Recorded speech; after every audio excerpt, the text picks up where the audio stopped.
Soy el doctor Miguel Sí, Patiño, soy médico estamos. internista y también coordinador metodológico de guías de práctica clínica. Les voy a pedir a la mayoría si pueden tener una hoja y un lápiz a la mano, por favor. Vamos a realizar unos pequeños ejercicios con respecto al tema. Estoy un minutito para que se lo puedan conseguir, por favor.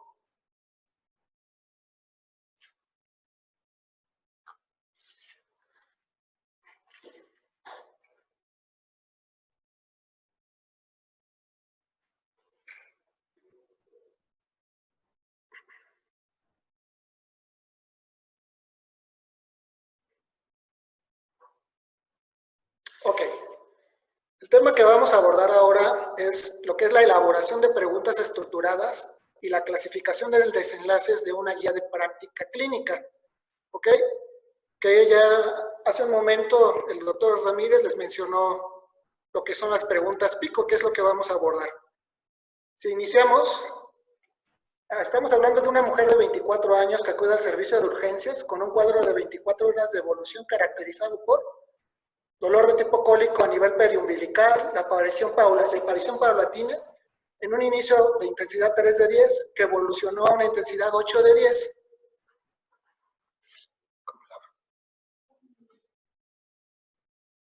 Aquí. ¿Ok? Que evolucionó a una intensidad 8 de 10, se irradió a la fosa ilíaca derecha y posteriormente se agregó anorexia, que este síntoma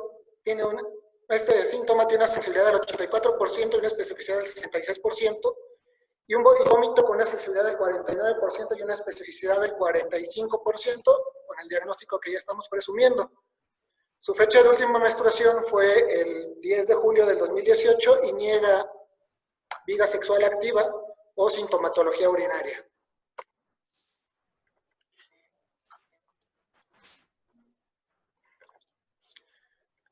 Ok. A la exploración física la encuentran con una frecuencia cardíaca de 110 latidos por minuto, una frecuencia respiratoria de 20, temperatura 37,8 y una tensión arterial de 130/70. Está diaforética, tiene hiperbaralgesia en la fosa ilíaca derecha, ahí está la sensibilidad y la especificidad de este signo. Tiene una TAC de abdomen que reporta un apéndice de 7 milímetros de diámetro. Con el diagnóstico de apendicitis aguda se decide el manejo quirúrgico de urgencia. ¿Ok? Una vez que se decide el manejo, el residente de cirugía decide darle al tratamiento antibiótico profiláctico con 2 gramos de cefotaxima. Previo a la cirugía, el médico adscrito suspende el tratamiento profiláctico, se realiza el procedimiento, se confirma la apendicitis y la paciente egresa a las 48 horas asintomática. Al 5.º día reingresa con una temperatura de 38,5 grados, una leucocitosis de 16.000 a expensas de polimorfonucleares, con 11.000 neutrófilos, y la herida quirúrgica tiene los bordes con eritema y un aumento de volumen. Esto es lo que nosotros vemos cuando revisamos a la paciente. Entonces, mi duda es si le doy o no le doy tratamiento profiláctico antibiótico a los pacientes que tienen una apendicitis aguda. ¿Qué es lo que generalmente hacemos? Me voy a Google. Pero si observan, Google me marca 188,000 resultados. Si yo los quisiera revisar, pues no tendría tiempo. Ok, quiero hacerlo de una manera más precisa. Me voy a PubMed. Busco apendicitis, tratamiento antibiótico y me muestra 1,458 resultados. Esto no me es útil para tener una recomendación si uso o no uso tratamiento antibiótico. ¿Qué es lo que tendría que hacer entonces? Tenemos que diferenciar en lo que son las preguntas fundamentales o de background, que son, ¿cuál es el tratamiento de la apendicitis aguda? Pues el manejo quirúrgico. ¿Esto dónde lo voy a buscar? En este tipo de fuentes, tratados, artículos de revisión. Estas preguntas son genéricas y tienen una relación con la base de conocimientos clínicos ya establecidos y aceptados. Si quiero ver la sintomatología de la neumonía, pues igual puedo consultar el Nelson en caso de que sean niños, el Harrison en el caso de que sean adultos. Pero, si estoy hablando de preguntas de primer plano, ¿cuáles son? Estas preguntas son específicas. Tratan de un tema concreto, de un problema que ya tenemos definido y frecuentemente están en el límite de lo que conozco y lo que desconozco. Entonces, en nuestro caso clínico, ¿qué es lo que necesito? Una pregunta de primer plano. ¿Le doy o no le doy tratamiento profiláctico a los pacientes que voy a someter a una apendicectomía? Muy bien. ¿Y cuáles son estas preguntas de primer plano? ¿Cómo las definimos? Las definimos como preguntas pico. A partir de estas preguntas es que vamos a desarrollar nuestra guía de práctica clínica. ¿Por qué son pico? Porque hablamos de paciente, intervención, un comparador y un resultado, en inglés el outcome. ¿Ok? El paciente, tengo que describir a quién me estoy refiriendo, edad, sexo, el estadio de la enfermedad en el caso de que sea necesario, las comorbilidades, el escenario, la etnia también puede utilizarse, el estado socioeconómico, la área geográfica. Dependiendo del tema que yo voy a abordar, es como voy a definir a mi paciente. En este caso tenemos a una mujer con apendicitis aguda. ¿Ok? ¿Qué es lo que voy a evaluar? Esto es la intervención, tratamientos, factores de riesgo, estilos de vida, pruebas diagnósticas. ¿Qué voy a evaluar en esta ocasión? Tratamiento antibiótico. El comparador, ¿contra qué lo voy a comparar? ¿Contra un placebo? ¿Contra el tratamiento estándar? ¿No hacerle nada? Es esto, entonces tengo tratamiento antibiótico versus no darle tratamiento antibiótico. Y por último, el outcome como el resultado. ¿Qué es lo que me interesa saber al comparar estas dos intervenciones? Voy a ver mortalidad, efectos adversos, eficacia, pronóstico, sensibilidad y especificidad. Ya el doctor Cristian Farelli les comentará por qué no lo utilizamos tanto en el desarrollo de las preguntas. Ahora, en estos casos tenemos que definir cuáles son los desenlaces primarios o los desenlaces importantes para una guía de práctica clínica y no los desenlaces secundarios. Por ejemplo, en la diabetes mellitus, si yo quiero comparar un tratamiento, una insulina versus un tratamiento vía oral, no voy a evaluar la disminución de la hemoglobina glucosilada. Lo que me interesaría a mí como médico internista es ver si disminuye la mortalidad, si disminuye los días de estancia intrahospitalaria, al paciente tal vez le puede interesar cuáles son los efectos adversos. Entonces, una vez que nosotros definamos cuáles son los resultados que vamos a evaluar, siempre tenemos que considerar que sean desenlaces primarios. Muy bien. Esto es un ejemplo de una revisión que evaluó cuáles eran los desenlaces que buscaban investigadores en estomatología dentro de sus publicaciones. Y si se fijan, la gran mayoría lo que evalúa son medidas periodontales, que a fin de cuentas tienden a ser desenlaces secundarios. En lo que son los desenlaces primarios, la minoría de los estudios fueron lo que reportaron: calidad de vida, complicaciones, ¿ok? Nosotros tenemos que tratar de evitar esto cuando desarrollen sus desenlaces. Tenemos que buscar desenlaces primarios, ¿ok? Entonces, si volvemos al caso y yo trato de estructurar esto como una pregunta pico, ¿qué tengo? Un adulto con apendicitis aguda, ese es mi paciente. La intervención, antibiótico profiláctico. El comparador, placebo o no usar antibiótico profiláctico. Y mi resultado es si disminuye la infección de la herida quirúrgica. Tengo ya estos 4 puntos y fácilmente lo puedo transformar ya en una pregunta. En pacientes adultos con apendicitis aguda, el uso de antibióticos profilácticos comparado con el uso de placebo o no usar el tratamiento, ¿disminuye el riesgo de infección de la herida quirúrgica? Aquí me voy a adelantar un poco, se los va a hablar el licenciado Alejandro, y ya se los mencionó el doctor Arturo, lo que son los términos MESH. Si yo busco tratamiento antibiótico profiláctico, tal vez no lo encuentre, pero si busco profiláctico, sí. Si busco apendicitis aguda, sí. ¿Ok? Entonces, si yo utilizo estos términos y hago una búsqueda dirigida en PubMed, lo que voy a encontrar es esto: antibiótico versus placebo para la prevención de la infección postoperatoria después de una apendicectomía. Esto va en relación al tema que yo estoy buscando. Me estaba mostrando 147 resultados, pero este es el primer resultado que aparece en PubMed. Me voy y resulta que es una revisión sistemática de Cochrane. ¿Y qué es lo que me menciona?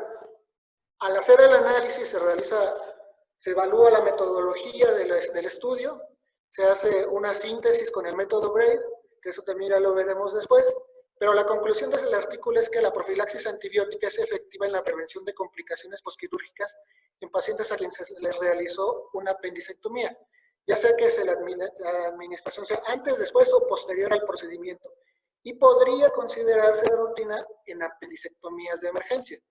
Esto es mi evidencia.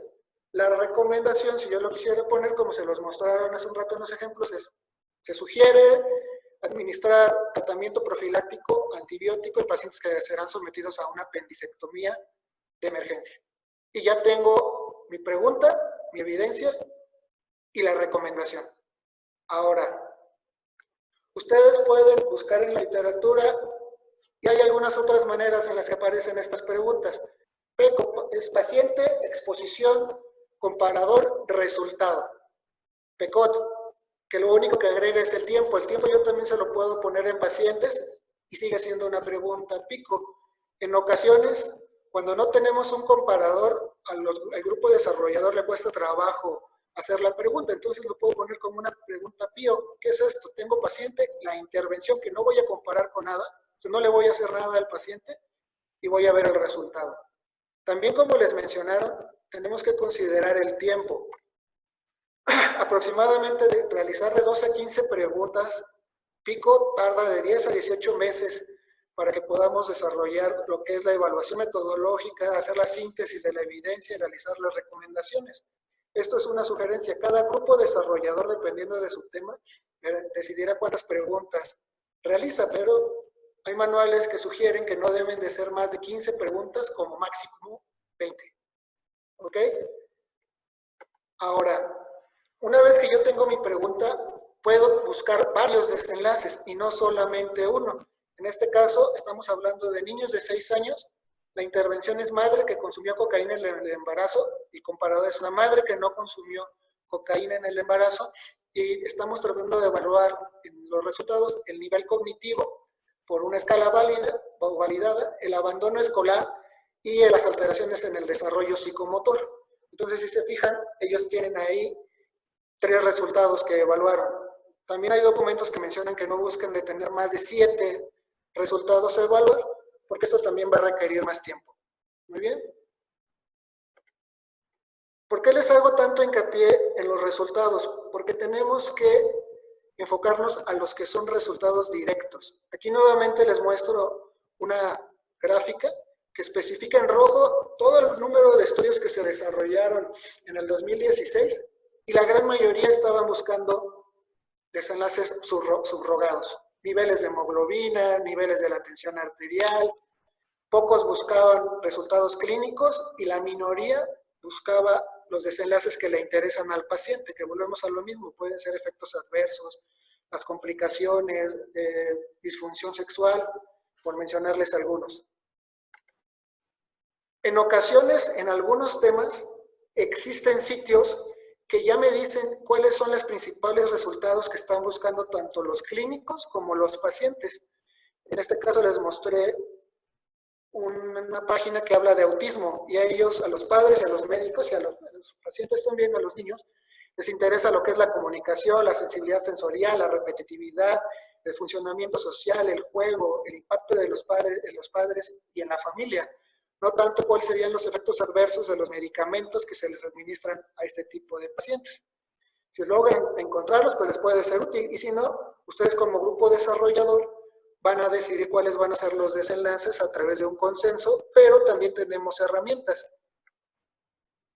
¿Qué es esta? ¿Cómo yo voy a decidir qué desenlaces van a ser importantes, cuáles voy a poner en la guía, cuáles voy a utilizar para tener recomendaciones y cuáles simplemente voy a desechar? Puedo utilizar esta tabla, los cuales los van a puntuar de 7 a 9, van a ser los desenlaces que más me interesan dentro del documento o que voy a investigar y van a aparecer en las recomendaciones. De 4 a 6 son desenlaces que no son tan importantes, pueden aparecer en la guía, pero es probable que no lo pongan en las recomendaciones. Y los que tengan baja importancia, los vamos a puntuar con 1 a 3, y esos desenlaces ni siquiera los vamos a buscar o vamos a poner intervenciones, en las preguntas. ¿Cómo voy a decidir yo esto? Una vez que ustedes como grupo desarrollador se sienten a decidirlo, van a hacer una suma algebraica, lo dividen y los números, las intervenciones, los desenlaces que tengan de 7 a 9 son los que vamos a darles mayor peso. ¿Ok? Aquí están, miren. Estos, los de la izquierda, son desenlaces secundarios, niveles de fosfosérico, calcio, la hormona paratiroidea. El dolor lo pusieron como un desenlace secundario, pero para mí como clínico sería un desenlace primario. Si vamos a los desenlaces primarios, que volvemos a lo mismo, le interesa tanto al paciente como al clínico, está la mortalidad, enfermedad cardiovascular, anemia, es un desenlace secundario, ansiedad, podría ser un desenlace primario para el paciente. Eso lo van a decidir, como les mencionaba, cada uno de ustedes como grupo desarrollador. Una vez que yo tengo mis preguntas, que ya decidí cuáles son mis desenlaces críticos e importantes y cuáles son los desenlaces que voy a desechar, voy a hacer una revisión sistemática de la literatura. Estuve checando en el chat que preguntaban quién lo realiza. Tenemos al licenciado Alejandro, que es el bibliotecólogo del CENETEC, y él nos ayuda a realizar esto. Ya que tenemos las preguntas, podemos buscar los términos y hacerla. Tenemos ya la búsqueda, reevaluamos los desenlaces que tenemos, porque en ocasiones podemos omitirlos, pero ya teniendo por lo menos una primera búsqueda, podemos checar, cotejar cuáles son los desenlaces que tenemos con la literatura. Si es necesario, agregamos nuevos desenlaces y eliminamos algunos, dependiendo de lo que cada quien juzgue como grupo. Y también empezamos a evaluar cuáles son el equilibrio entre los efectos favorables y desfavorables de las intervenciones, de los comparadores y de los resultados. Muy bien. Ahora, aquí ves donde vamos a realizar un ejercicio. Si están en casa o están en sus unidades, les digo, lo pueden hacer en una hoja. Yo creo que si quieren, los primeros 3 que aparezcan pueden prender sus micrófonos para que escuchemos sus resultados, o si quieren decir, si quieren participar cualquiera, no hay ningún problema. Vamos a hablar de oxigenación hiperbárica. Y el término es la administración terapéutica intermitente de oxígeno en una cámara que tiene una presión atmosférica mayor que la del nivel del mar, es decir, 3 atmósferas. Esta es la definición del descriptor científico o DESC que les mencionaba el doctor Arturo en la plática previa. Y volvemos a un caso clínico. Dice que durante la consulta, la madre de una paciente de 23 años con diagnóstico de esclerosis múltiple nos comenta esto. Dice, doctor, mi vecina me dijo que una amiga le comentó que un conocido que tiene esclerosis múltiple y que vive en Estados Unidos lo trata con oxigenación hiperbárica y que ha mejorado mucho. Y nos pregunta si es cierto. Yo creo que en varias ocasiones en la consulta nosotros nos hemos topado, no con esta pregunta en específico, pero con aspectos similares. ¿Qué es lo que voy a hacer? ¿Cómo definirían ustedes una pregunta pico con estos datos? Si les doy 2 minutos para que lo escriban en una hoja y quien guste me puede decir cómo haría una pregunta pico con esta información.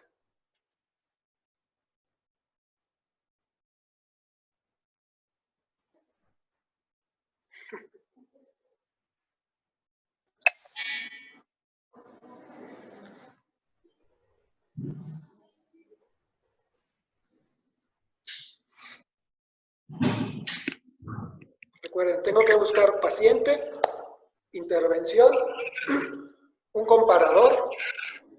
Si quieren en este momento un solo resultado o un solo desenlace.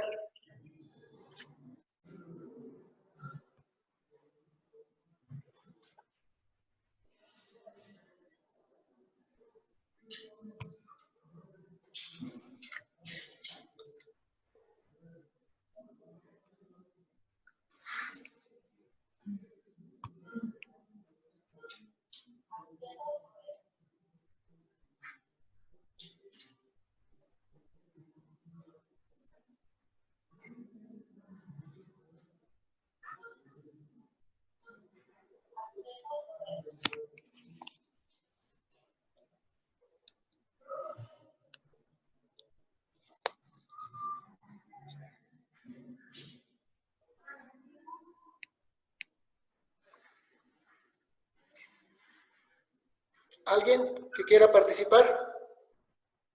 Acuérdense que nada más es un ejercicio, no hay problema. Es momento de que ahorita tengamos errores para que ya cuando ustedes estén con su grupo, ya puedan ustedes realizar sus propias preguntas.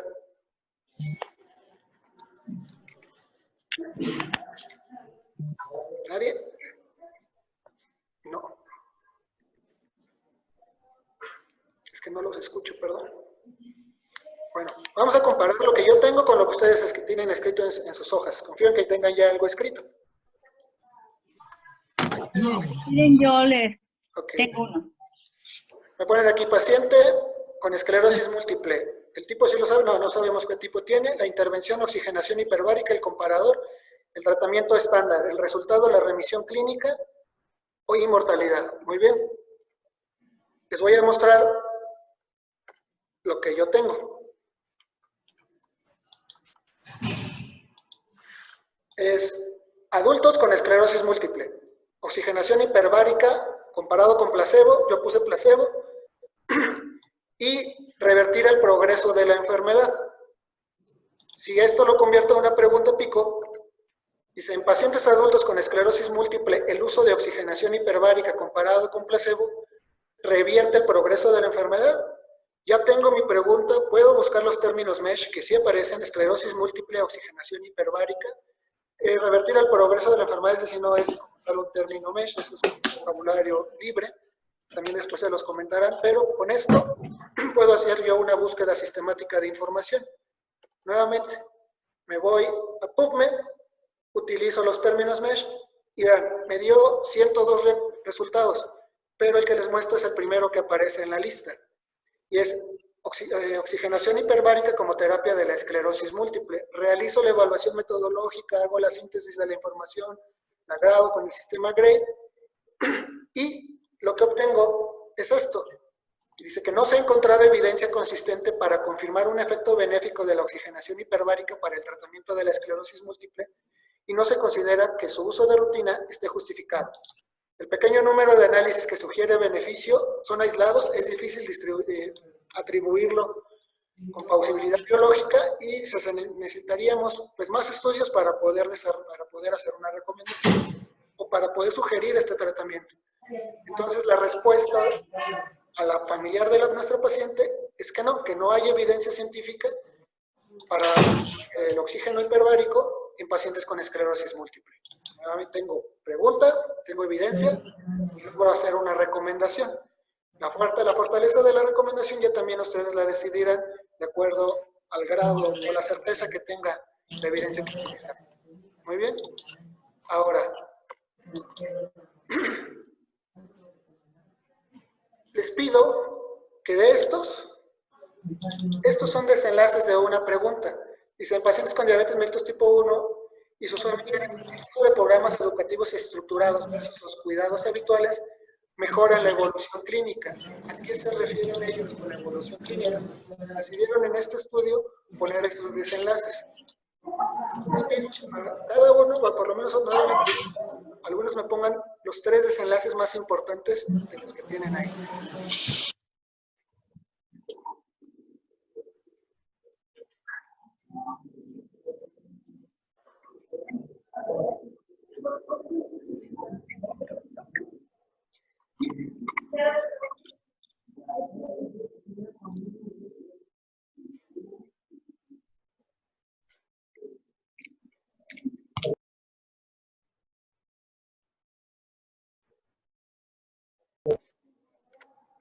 Utilizando esta tableta que ya les mostraron.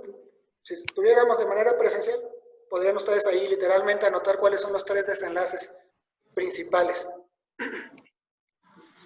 Mejoría de la calidad de vida, la reducción de la mortalidad. ¿Ok? Y falta uno, ¿verdad? Reducción de la visita a urgencias. Ok.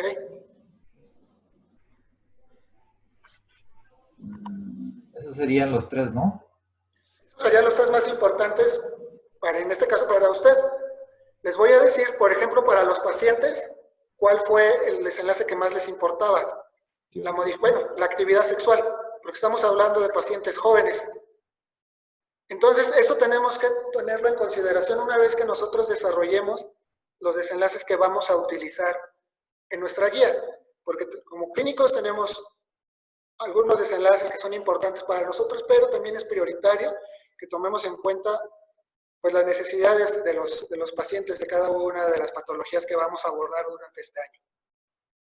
Ok, entonces para finalizar, ¿por qué es importante que yo desarrolle preguntas clínicas estructuradas y con este formato?